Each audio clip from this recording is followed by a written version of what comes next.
Peace and blessings, everyone. Merry Christmas, Happy Hanukkah, Happy Kwanzaa, Happy Holidays, fill in the blank. Well, it's been a minute. Today I officially end my YouTube boycott. So it's been a month. Of course, I have a lot of things on my mind, a lot of things to make videos for. I hope you all have been well during my time away. Hope you've been doing all right in this tough economic time. A lot of people losing jobs. Actually, my sister-in-law and her husband, they both just lost their job last week. Both were laid off. They were what do you call them? EMTs, right along in ambulances. Yeah, they were both laid off, like I said, last week, together, same day, same time. So I will use that to go into what I want to talk about today. What's the word I was looking for? I'll think of it later. You know, segue, that's it. The economy. I was thinking, about this bailout that the government is, giving for the corporations, whatnot, for the car companies. And, the big question is, what about the little man? What about the everyday citizen? What about bailing us out? What about helping us out? Instead of helping these corporations ran by these people who, who are supposed to know what they're doing. They're supposed to be the best executives, yet they fail miserably. Or those who are in charge of, the U.S. economy, the Federal Reserve, whatnot. They're supposed to know these things, and I want you to really look deeply into that with these people who are supposed to be in a know, but yet things have failed greatly. Really ponder and look at that and think about that. So I was wondering, what could be done for us? What would I do if I was the president, if I was the president-elect, if I was in a position of power with a voice that was listened to by people who are supposed to be in the know, once again? What would I put forth? As the chair of the God, Truth, and Love Party, what is my stance on the current economic condition and a bailout? And what I came away with is, and once again, overstanding, I'm not an economist. There are many things I don't know about, dealing with monetary issues. But I do know that the major thing I know about monetary issue is that money does not help us. Money is a hindrance. Capitalism is not a fail-proof system, and it's proven. It's a money. Capitalism itself is one big Ponzi scheme. What happened recently with the big investment place. Guy came forth and said he's been running for years. It's been nothing but a Ponzi scheme. Billions of dollars lost. Somebody committed suicide recently over that because they lost billions of dollars. And money, credit, it's all a Ponzi scheme. Our entire capitalist system, our entire monetary system, U.S. worldwide, is nothing but a Ponzi scheme. It's movement of digits. It's a movement of digits, ones and zeros. And I made a video about that before. But anyway, I digress. So what I came with is, I was wondering, what is the average amount of debt that the U.S. citizens hold?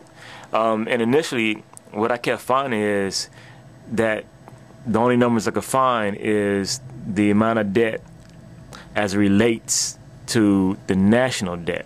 The national debt is in trillions of dollars. So per person, what were they equal to? And when they did per person, they meant every man, woman, and child. And of course, children don't have debt. And so it came out with some ridiculous numbers, like $30,000 per person, for every person, every one of the 300 million people we have here in the U.S. But I did find something, and I guess I have to assume that it's correct. And it said that it was reporting that the Fed says that credit card debt is around $975 billion, and that equals about $4,200 per adult, or $8,200 per household. But at the same time, it says that only 25%, there are 25% of households have no credit card debt, and so that would equal to $11,000 per household with credit card debt. And before I found this, I was thinking, so there are approximately 250 million adults in the U.S. that's 18 years and above. Trying to figure out how much credit card debt does each person hold. Well, you figure, people 65 and over probably not gonna have that much debt. They've worked many years, had investments. They're not gonna hold that much debt, especially older. Maybe medical bills or whatnot. And then those who just turned teenagers, 18, 19-year-olds, they won't have that much debt. They haven't been able to establish credit to, a credit history to take on that much debt. Except for many students, they usually students always are bombarded with credit card offers. So the number adjusts what the debt would be. So I was thinking, how about, and this is just a start, and this is what I put forth. This is what I would put forward to a panel of economists and whatnot. Could we allow for every person, every adult, to eliminate $10,000 worth of debt just off the bat? Just eliminate debt relief, another package, $10,000. And so what that would equal is to what, $2.5 trillion. Well, if you look at it, we already have the 800 billion. What is it, 800, 700? It seems like the number keeps switching. It's 700, 800 billion dollars. What they say, okay, we're gonna deal with. But it's already projected. Really, it's gonna go up into the trillions. It's gonna be about $1 trillion something. So that's already. If you're already gonna say we're gonna do $1 trillion, then what's 2.5 trillion? It's all fake money anyway. So we'll eliminate $10,000 off the bat. We'll pay off $10,000 of your debt. Now, if you have debt above that $10,000, then what happens is all that debt above $10,000, all the debt from your creditors goes into one account, all right? And then that debt, you have, say, up to 30 years to pay it off. 30 years to pay off any debt above $10,000, and it's interest-free. Interest-free debt, right? So it's totally principal, nothing but exactly what you owe, no interest whatsoever. And then on top of that, everybody's credit rating gets reset to 800. If you don't have 800, if you already have a good credit rating, at the minimum, at the lowest, you start off at 800. So wouldn't that help inject some life into the credit market? You got an 800 credit rating, you've eliminated a good portion of debt for most people. $10,000 would cover, I think, all mine, even my school loans, which I still have. Well, I have a personal line, so, but most of my debt. I think that would, that will at least be a start. Like I said, I think it should be, viable. there's plenty of money, plenty of places to cut.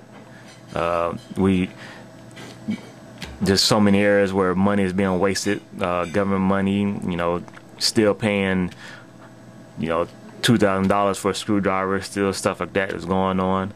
Then there was a report about, what is the, who was it? It was, something about the banks. Was it banks? I got like $1 billion that, excuse me, went to banks that they gave out as bonuses and perks and whatnot. So there's plenty of numbers and stuff that to be shifted. So I'm figuring out why not, or at least, like I said, something to be offered. And I haven't heard anything really offered for the people. It's all about the corporations, all about the big wigs. What about the people? Bring forth something, at least try to. So that's it for today. Like I said, of course, I got plenty of stuff, notes jotted down that's been accruing over the last month, and I will get to it in due time. Oh yeah, one thing I forgot, going back to the bailout for us, and what about resetting the money that we owe for our houses, resetting it to concur with the current value of your house? Because I know there are many people who are upside down now in their mortgages because the values of homes have dropped so much and are continuing to drop. So the money, if you owe $300,000 and your house now is only worth $200,000, then your mortgage changed to reflect paying only $200,000. So you no longer owe $300,000. It drops down just to owe $200,000. You owe the value of the house. And it starts at a base and go from there. If it drops down more, then it just does that. And so to help that, it helps to sooner recover once things start moving up. People can recover more quickly. God bless.